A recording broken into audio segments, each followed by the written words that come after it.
will always match, whereas the reticulocyte counts at the higher levels will differ. I hope all of you have understood this point. It's a very important point which most of us do not realize in routine practice. Right? So, and we try to do, and why am I telling you this? I'm telling you this only for the simple fact, from the point of view of the NABL or the accreditation, we are expected to do comparisons between two analyzers, and unfortunately you're not sure whether the two machines are comparable at higher counts. So I'm giving you this information only for this reason, that whenever you do comparisons, it may not be really very wise to compare a machine A and a B at higher reticulocyte counts. Okay? Do you call it higher reticulocyte? Okay, anything which is beyond 20%, I would call it high. Because the moment you go down, you will see that the angle between the two, like if you have a 45 degrees versus 55 and 35, the angle between the margin between the 35 and the 55 will be smaller at the lower counts. Proportional error. Absolutely. The moment you go higher up, the proportional error will become bigger and bigger and bigger. So that's where the problems come. How many samples will you need? To comparison, ideal number, the minimum number is 20 anyways. But in a case where you have a hematology analyzer, I would probably not do only 20. I would probably like to do at least 500 or 1,000. But doing that itself will cost me a bomb. So I'll not do it. At higher counts, I'll not do it. They're not comparable. And even if they are not comparable, there would be a definite bias between the two. So you will have an analyzer which will give you slightly higher counts, and there will be an analyzer which will give you slightly lower counts. It's acceptable, not a problem, but you should have identified it. Sir, what is the clinical significance beyond 20? Not really. That's a very valid question. Does it really matter? If somebody has a reticulocyte count of more than 20 and then you don't give 20 and you give 30, does it really matter clinically? No, it doesn't. You're right. It doesn't matter clinically. The only thing is that when an assessor comes to you, he doesn't listen. That's the problem. That's the concept. Now, everywhere, ultimately, you lead to what is the medical decision point. Absolutely. It's a clinical. Absolutely. Your point is very valid. It has to be a clinical decision point, and I wish all of us who are assessors or potential assessors understand this and use their knowledge accordingly. Absolutely. So in fact, I was very impressed with Dr. Sujay in the morning when he said knowledge and wisdom. We're taking knowledge, but we should use it wisely, and that's where your point is very important, sir. Okay, so reticulocyte analysis we've already looked at. Of course, there's something called unghosted cells, the ones which have not been taken into the reticulocyte counting. And in this particular analyzer, you're able to separate them as a distinct cluster separately as well. I'll not get it. Just a query. Do presence of malaria have some effect on this RNA content? Absolutely. So, other than just stimulating the bone marrow, presence of malaria inside the old cell, will it get confused with the Retic? retic? Yes, it can. Potential influence is definitely there. But then the parasitemia would be very, very high. Only in such cases you will get that problem. And in any case, in a typical malaria, when you have hemolysis, the reticulocyte count also will be high. And so therefore, again, the clinical decision rule will be like, it's okay, doesn't matter. Even but if it gives many me. a times malaria gives as a high eosinophil count in a 5-part this one. Depends on which analyzer you're using. Yes, I agree that there is a possibility that high eosinophil count can come. There are some times when you are not able to differentiate between different cell types. You'll see in some of the analyzers as they come ahead. So there are a lot of RBC inclusions which can give you problems, as he pointed out, and that is also there. So the unghosted cells actually help you to differentiate that. Target cells also can be taken up, and these normally if you look at any hematology analyzer, you're not able to differentiate between poikilocytosis. You can differentiate between cell size, but identifying poikilocytes is very, very difficult. However, in this particular analyzer, target cells can be picked up, and they are typically looked at, the unghosted cells in this particular case, and we are able to actually classify them also in terms of numbers. Coming to the next analyzer, which is in the picture, and that is the one which I used in one of the previous hospitals where I worked, and this is about the XC instruments from Sysmax. And this is the cell distribution. I'll not get into details of the routine histograms now, and I'll just look at what is more important. So we have cells which are able to be differentiated at different parameters, and they use a specific dye for this. And then, depending upon where the cells are falling, you are able to actually identify different types of subtypes of cells. And they have a very interesting channel which I used, and that channel is called the immature channel, IMI channel. And in this particular channel, you are able to identify the immature cells. And what they use is a reagent called stromatolizer IM, which actually affects the cells which are having high lipid content. And the ones which are having relatively lower lipid content, and that's your immature cells, remain intact. So they are identified as separate cells, and you are able to identify them separately. And in addition, you are also able to find nucleated RBCs as a specific target. They also have a typical reticulocyte pattern where they're using a dye again, and in this particular one, they are also able to identify reticulocytes at different stages of maturation. And therefore, they give you what is called the typical mature reticulocyte fraction. This is also available from some other instruments. And if you look at very keenly down there, you're finding another point, which is the optical platelet count. And incidentally, optical platelet count has been found to be very useful in cases of dengue, right? So normal fluorescent counts, normal platelet counts, if you look at the ones which are based on impedance, the moment you have larger cells, you're not able to identify them because your cutoff is here, and they're all taken into the number of the red cells. Whereas when you look at this particular plot here, this is your typical red cell, the blue and the purple ones, and the platelets are separate. And you are having this particular area which is identified as the immature platelets. And there are already a lot of publications to this effect. In fact, there's one from Hinduja which was published last year. Yeah, and that talks about how immature platelet fraction has been used for identifying the need for transfusion of platelets. So if the IPF, normally what will happen?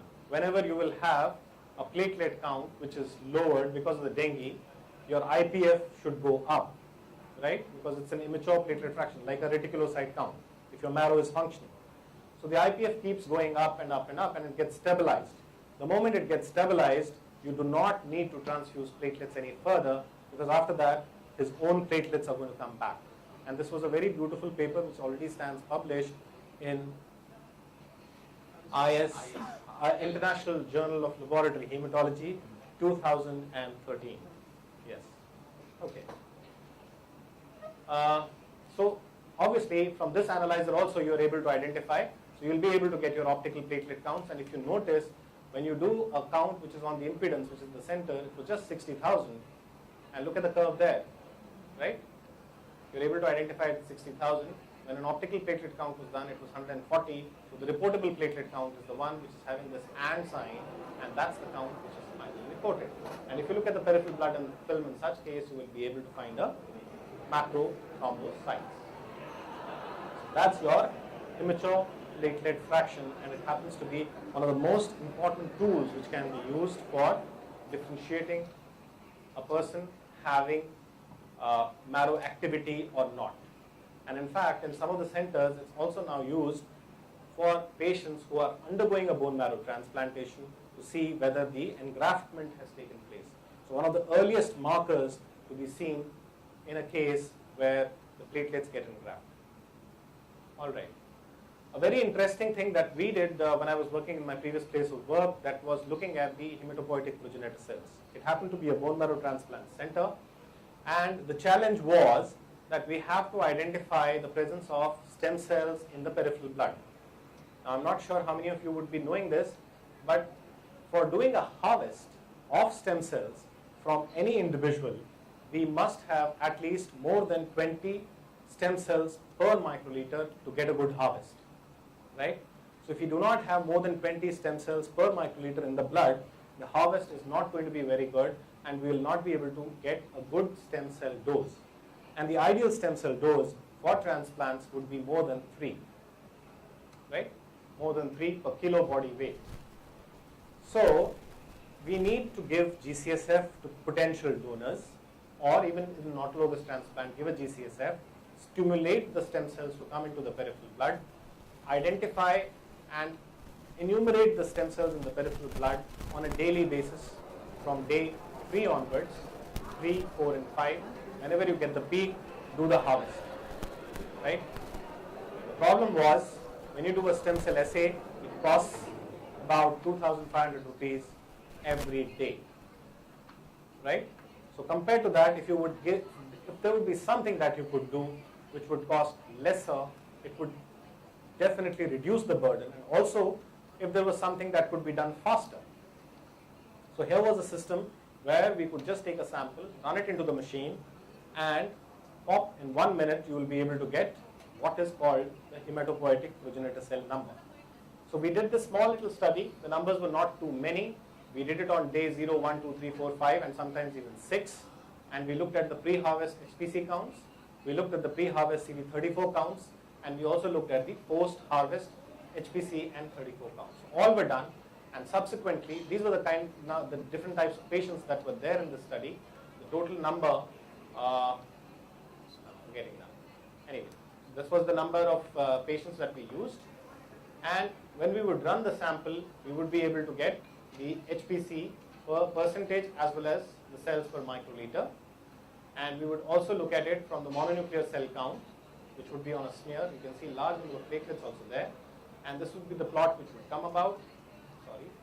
And what you would see here, these pink cells which you're seeing right down there would be identified by the software as 0.41% and a count of 1.3 into 10 to the power 3 in this particular case.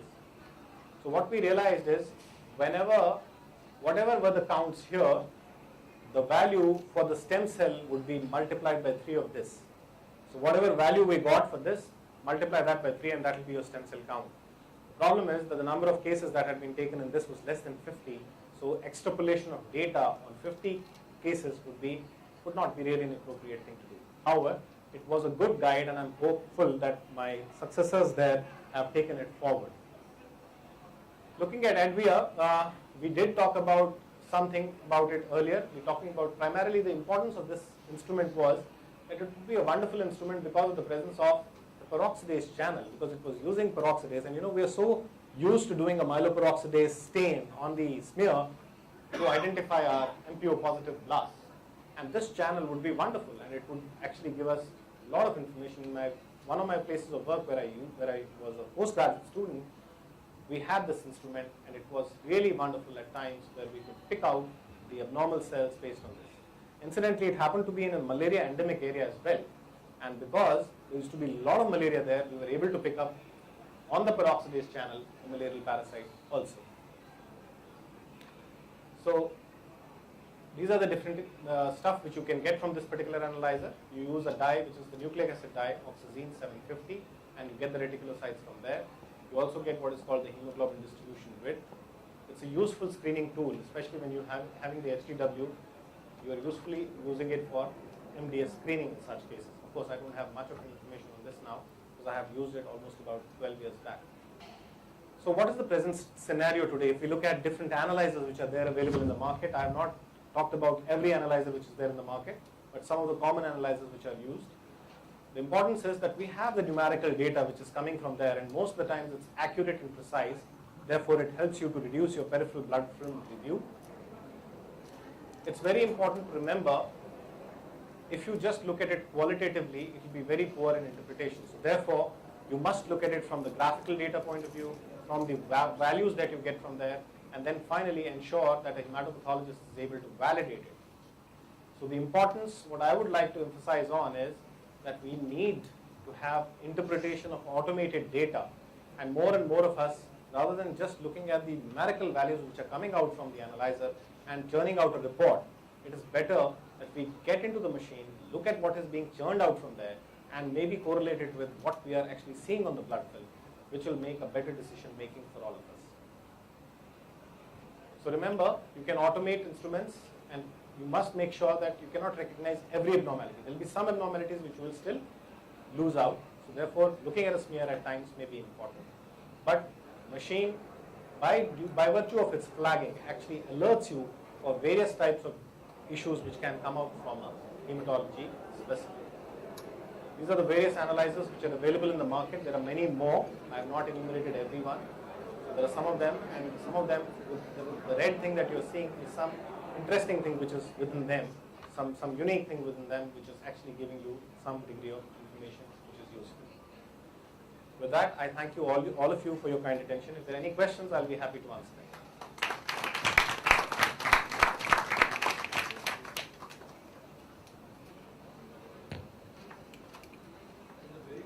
slide, the three-part differential, we saw certain cell population less than 50 femtoliters. So what would it be? Usually nucleated red blood cells. There is also another very interesting thing which we see in at least in the Coulter analyzer that I remember very well. Whenever there is something called cellular interference coming as a remark in your printouts, it invariably tells you that there are microclots in the specimen, and you identify them on the peripheral blood film. So if the counts are normal, it's okay, you can just release the report. But if the counts are abnormal, these microclots might have trapped those cells, and that's why you need to make sure that you get a fresh sample and clean up the sample. So that also can be a potential interference.